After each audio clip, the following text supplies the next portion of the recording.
गोवर्धन पूजा यानी अन्नकूट का पर्व हरियाणा में धूमधाम से मनाया गया।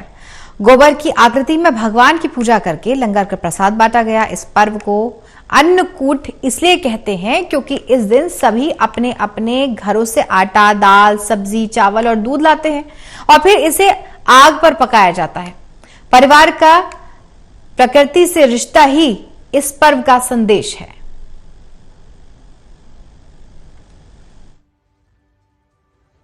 दीपावली के बाद मनाए जाने वाले गोवर्धन पूजा के पर्व, जिसे अन्नकूट भी कहते हैं, मंगलवार को हरियाणा के कई जिलों में पूरी आस्था के साथ मनाया गया। इस दिन गोबर के रूप में देवों को पूजा जाता है। चूंकि गोवर्धन पूजा का श्री कृष्ण से संबंध है, इसलिए पानीपत के भगवान जगन्नाथ मंदिर में इस पर्व को पूरी श्रद्धा से मनाया गया। अग्नि जीवा मानवा सूर्य चक्षुषो विश्वेनो देवा अवसागमन्यः भद्रं कर्णेभिः। हमारे वेदों में कथाएं वर्णित है, श्रीमद् भागवत में कथा वर्णित है, अन्य पुराणों में भी वर्णित है। ये द्वापर युग के अंत में जब भगवान श्री कृष्ण का प्रागुट्योत्सव हुआ, उस समय से ये चला आ रहा है। पहले इसकी जगह के इंद्रोज यज्ञ किया जाता था, इंद्र की, वायु की, वरुण की, अग्नि की, और गोधन जो होता था गायों की, इनकी पूजा की जाती थी।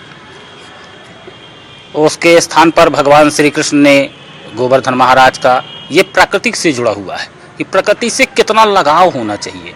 यही हमारी असली धन संपदा है जो हमें आगे चल के बचाएगी। पूजा के बाद अन्नकूट में सैकड़ों लोगों ने प्रसाद ग्रहण किया। गौरतलब है कि पुराणों में भी अन्नकूट का जिक्र है। इस पर्व का संदेश साफ है, परिवारों का प्रकृति से रिश्ता।